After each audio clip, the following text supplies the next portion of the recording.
Good morning students. जैसा कि हमने पिछली क्लास के अंदर एक तो आनुवांशिकी की परिभाषा यानी जीव विज्ञान की शाखा और एक आनुवांशिक लक्षण क्या होते हैं इसके बारे में अध्ययन किया था। चलिए अगला पॉइंट जो हम ले रहे हैं वो है वंशागति, यानी ये थोड़ी सी परिभाषा देख लेते हैं, इससे अपने को आइडिया लग जाएगा कि चैप्टर के बारे में कुछ क्या सिस्टम है इसके अंदर, क्या क्या अपने पॉइंट पढ़ने हैं। तो वंशागति क्या होता है, देखो इसमें हमने देखा था आनुवांशिक लक्षण में कि जो लक्षण होते हैं युग्मकों से एक पीढ़ी से दूसरी पीढ़ी में लक्षणों का संचरण होता है, तो उन लक्षणों को कहते हैं आनुवांशिक लक्षण। अब ये लक्षण जब एक पीढ़ी से दूसरी पीढ़ी में जाएंगे तो इन्हें क्या कहेंगे, वंशागति कहेंगे। यानी हमारे माता पिता से हमारे अंदर कोई लक्षण आएंगे तो उन लक्षणों को क्या कहेंगे, लक्षणों की संचरण को क्या कहेंगे, इनको कहेंगे वंशागति। तो इसकी परिभाषा हो जाएगी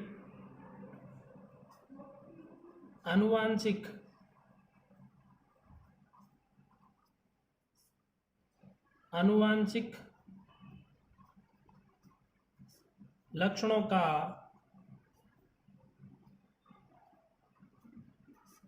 जनक पीढ़ी से संतति पीढ़ी में संचरण,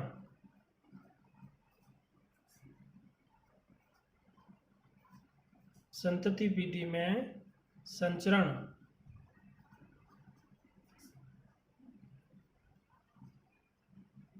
वंशागति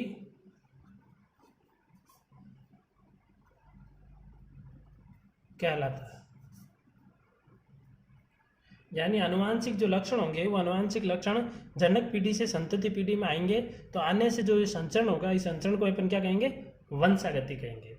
और यहाँ पर जो वंशागति है इसको अंग्रेजी में कहते हैं हेरिडिटी, इसको अंग्रेजी में कहते हैं हेरिडिटी।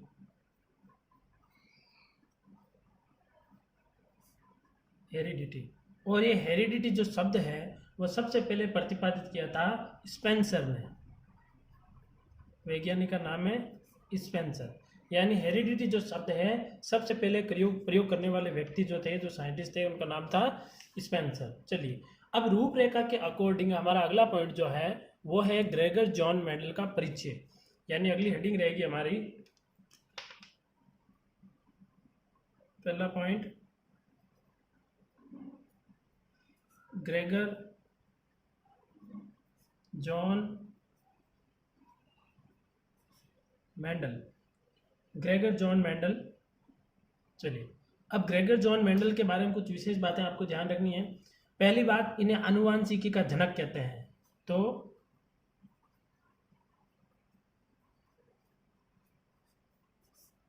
आनुवांशिकी का जनक, यानी पहली बात तो आपको ये ध्यान रखनी है कि आनुवांशिकी का जनक किसे कहा जाता है, ग्रेगर जॉन मेंडल को कहा जाता है। इसके अलावा इनका जो जन्म है, इनका जन्म 22 जुलाई 1822 को, इनका जन्म 22 जुलाई 1822 को ऑस्ट्रिया के हेंजेनडॉर्फ,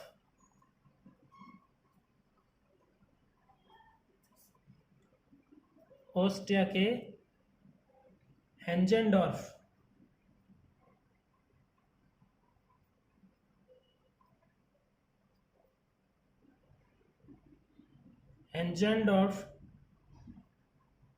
प्रांत के सिलिसियन ग्राम में हुआ।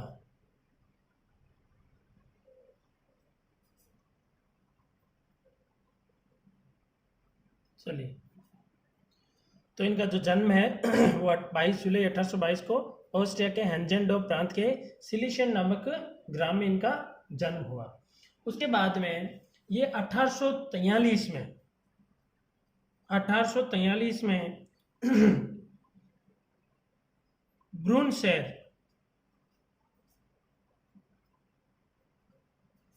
1843 में ब्रूनशेर के चर्च में पादरी बने। चलिए 1843 में ये जो ब्रून शहर था जो कि वहीं था, तो वहाँ पर एक चर्च के अंदर ये पादरी बने। अब जब ये पादरी बने थे तो इन्होंने वहाँ पर एक उद्यान था और उस उद्यान के अंदर मटर के पौधे लगे हुए थे तो उन्होंने उस उद्यान में मटर के पौधों पर तकरीबन 7 वर्ष तक संकरण के प्रयोग किए। तो आगे लिख सकते हैं, मटर उद्यान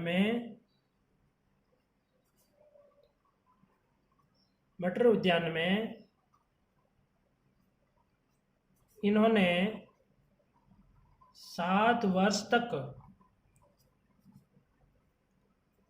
मटर उद्यान में इन्होंने 7 वर्ष तक संकरण के प्रयोग किए।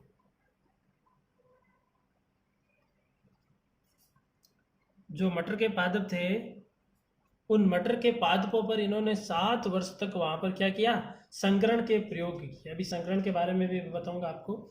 और उसके बाद में उन्होंने क्या, कुछ नियम बनाए। तो वो नियम उन्होंने उसके बाद में एक वहीं पर एक संस्था थी, उस संस्था का नाम था ब्रून सोसाइटी ऑफ नेचुरल हिस्ट्री। तो उसके सामने उन्होंने निष्कर्षों को प्रस्तुत किया कि देखिए हमने ये इस पर प्रयोग किया और ये निष्कर्ष निकले। ठीक है, तो लिख सकते हैं, आगे लिखेंगे, इन प्रयोग के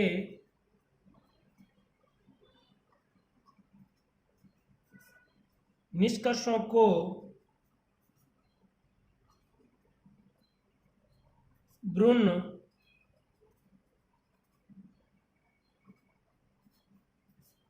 society of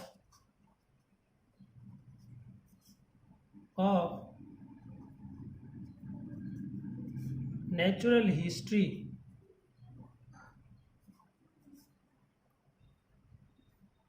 ब्रून society of natural history के समक्ष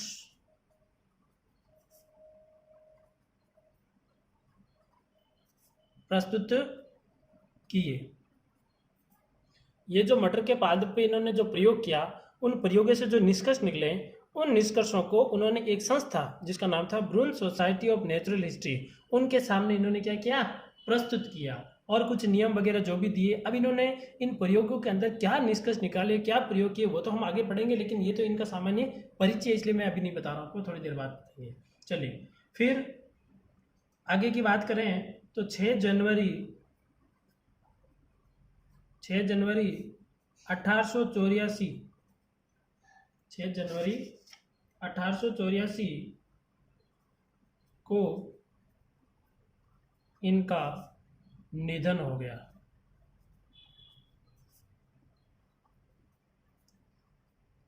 हालांकि एग्जाम की दृष्टि से देखा जाए तो ये कोई खास चीज़ें नहीं है, लेकिन अब जब पाठ पढ़ ही रहे हैं तो सिर्फ रटने के हिसाब से या फिर बोर्ड के हिसाब से क्यों, पूरे नॉलेज के हिसाब से ही पढ़ना चाहिए ना। तो चीज़ें सारी हमें पता होनी चाहिए। हालांकि मैं डायरेक्ट आपको पहला पॉइंट या पहला नियम पढ़ा सकता था, लेकिन इन चीज़ों के बारे में पता होना चाहिए हमें, ताकि आगे की क्लासों में ये चीज़ें वापस आने वाली हैं, तो इनको अपने को ध्यान रखना है। चलिए आगे बात करते हैं अपनी रूपरेखा के अकॉर्डिंग। जो अगला पॉइंट है वो था दूसरा पॉइंट, मेंडलवाद। तो देखिए मेंडलवाद क्या है।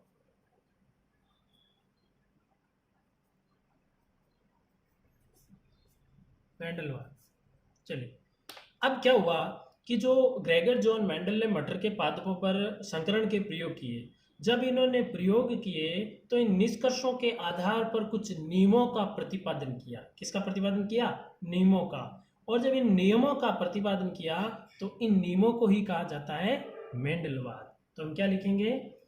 मेंडल द्वारा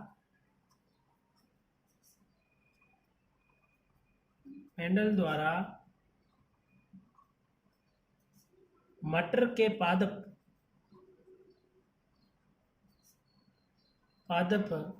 पर किए गए प्रयोग के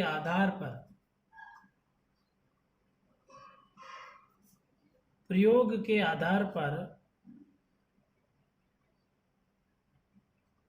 नियमों का प्रतिपादन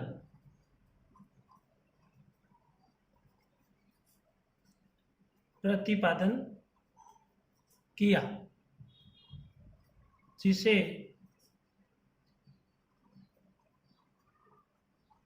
मेंडलवाद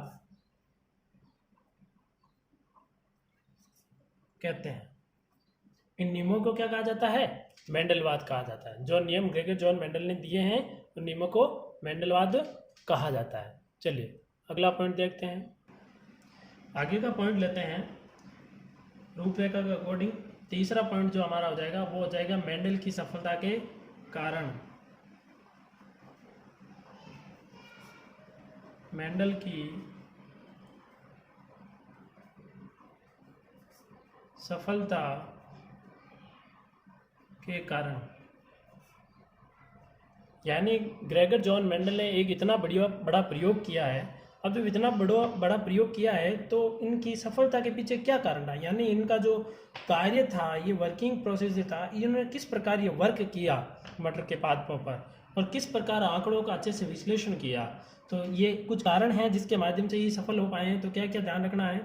पहला पॉइंट मेंडल ने एक समय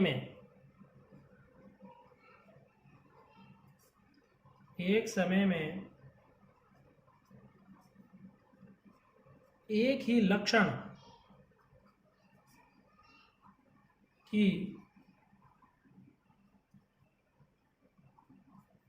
वंशागति का अध्ययन किया। पहला पॉइंट ये हो गया कि इन्होंने एक ही समय में एक ही लक्षण की वंशागति का अध्ययन किया। जैसे मटर के पादप में 7 प्रकार के लक्षण पाए जाते हैं, 7 जोड़ी लक्षण, अभी थोड़ी देर बाद आगे बताऊंगा। उन्होंने क्या किया? सिर्फ एक समय में एक ही लक्षण की वंशागति का अध्ययन किया, उसके बाद अगले लक्षण की। तो पहला कारण तो ये हो गया, भाई सभी लक्षणों की वंशागति का अध्ययन एक साथ नहीं किया, इन्होंने अलग अलग किया। दूसरा कारण ये हो गया कि मेंडल ने संकरण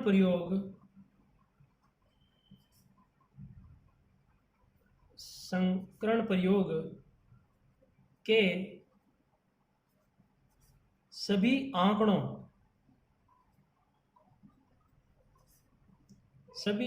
का विश्लेषण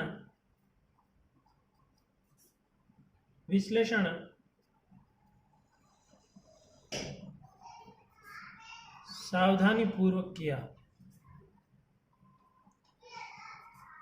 यानी जितने भी आंकड़े प्राप्त हुआ था उनका विश्लेषण भी बहुत अच्छे से किया। अभी कैसे किया, जैसे हम नियम पढ़ेंगे तब आपको समझ में आएगा। ठीक है, चलिए। और तीसरा पॉइंट अपन लेते हैं, इन्होंने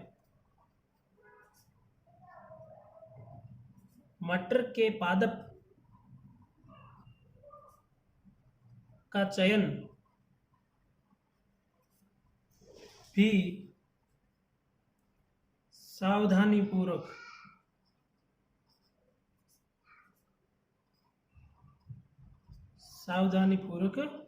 किया। यानी इन्होंने मटर के पादप का ही चयन किया, अन्य प्रकार का किसी भी पादप का चयन नहीं किया। उस उद्यान में बैंगन के पौधे भी थे, अन्य प्रकार की फल सब्जियों के बहुत सारे पौधे थे, लेकिन उन्होंने मटर के पादप का ही चयन किया। ये भी उनकी सफलता की एक बहुत बड़ी उपलब्धि है। अब बात यह आती है कि उन्होंने मटर का ही पादप चयन क्यों किया, अन्य किसी प्रकार के पादप का चयन क्यों नहीं किया। तो अगला पॉइंट जो है,